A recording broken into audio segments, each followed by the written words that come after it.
ఇదేంటా అని వైఎస్ఆర్ కాంగ్రెస్ పార్టీకి సంబంధించినటువంటి నాయకులు కానీ, సామాన్య సోషల్ మీడియా కార్యకర్తలు కానీ, సోషల్ మీడియా యాక్టివిస్ట్ కానీ ఏదన్నా ప్లాట్ఫామ్స్లో సోషల్ మీడియాలో దీన్ని గనక ప్రశ్నిస్తే, క్వశ్చన్ చేస్తే అక్రమ కేసులు, అక్రమ అరెస్టులు, జైల్లోకి ఏడుస్తారు.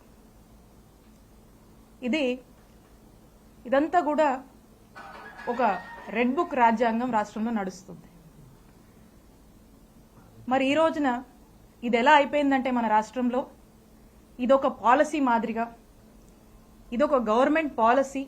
ఈ గవర్నమెంట్ పాలసీ రాష్ట్రం మొత్తం ఇంప్లిమెంట్ చేయాలి కావచ్చేమోనని ఇక ఇది ముందుకు కొనసాగుతా ఉంది. ఇదిట్లా ఉంటే మన చిలకలూరిపేట నియోజకవర్గంలో ఈరోజు నియోజకవర్గ పరిస్థితి ఏంటంటే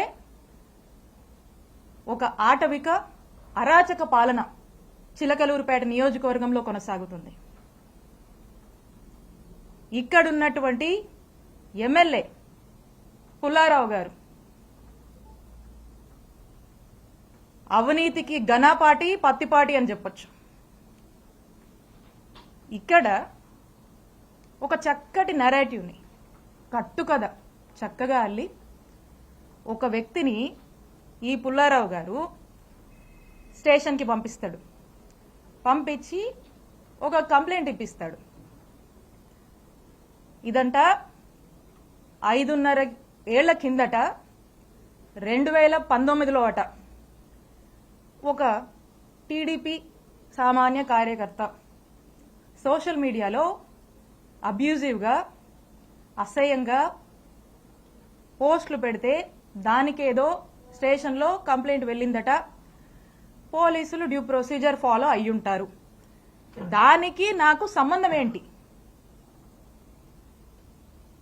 ఇప్పుడు ఈ కట్టు కథను ఎలా వెళ్ళారంటే, ఈ వ్యక్తిని ఎమ్మెల్యే కంప్లైంట్ ఇప్పిస్తాడు. ఇక్కడ పోలీసులు కంప్లైంట్ నమోదు చేస్తే అది ఎమ్మెల్యేనే చేపించాడు, ఈ పుల్లారావు గారేనని అనుకుంటారు జనం అని చెప్పి ఇక్కడ ఇప్పించి ఇక్కడ ఏమీ చేయకుండా మళ్ళా ఇదే కంప్లైంట్ ని హైకోర్టులో ఇప్పిస్తారు. హైకోర్టులో ఇప్పించిన తర్వాత హైకోర్టు ఏమంటది? హైకోర్టు ఏమన్నదంటే, ఇది హైకోర్టు ఆర్డర్, నిజాది వినిపిస్తాను.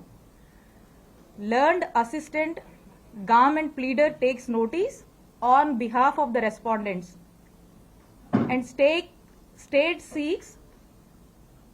and seeks time for getting instructions. List in second week of February 2025. ఇది ఆర్డర్. అంటే దీని అర్థం ఏంటంటే, దీని రెస్పాండెంట్స్ ఎవరైతే ఉంటారో అంటే పోలీసులు, హానరబుల్ హైకోర్టు పోలీసులని రిమార్క్స్ అడుగుద్ది ఈ కంప్లైంట్ సంబంధించి.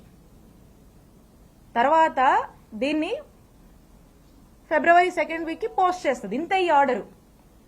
ఈ ఆర్డర్లో ఏమీ కూడా నా మీద కేసు ఫైల్ చేయమని, ఎఫ్ఐఆర్ కట్టమని ఏమీ లేదు. ఈ ఆర్డర్ ఇలా ఉంటే ఈ హానరబుల్ హైకోర్టు ఆర్డర్ని దీన్ని ఈ పుల్లారావు గారు అదే వ్యక్తితో మళ్ళా ఎస్పీ ఆఫీస్కి పంపించి హానరబుల్ హైకోర్టుని మిస్లీడ్ చేస్తూ, హానరబుల్ హైకోర్టు మీద నెట్టేసి, హానరబుల్ హైకోర్టుని మిస్కోట్ చేస్తూ ఏమంటారు? హానరబుల్ హైకోర్టు నా మీద, ఆవిడ మీద కేసు కట్టండి అని చెప్పారని హానరబుల్ హైకోర్టు మీద నెట్టి ప్రజల్లోకి కోర్టే కేసు కట్టమని చెప్పిందని చెప్పి పంపించేటువంటి ఫ్రీలర్స్ ఇచ్చి ఒక ప్రయత్నం చేసి, అంతలోపే ఇక్కడున్నటువంటి పోలీసులు నా మీద కేసు కట్టారు, ఎస్సీ ఎస్టీ అట్రాసిటీ పెట్టారు.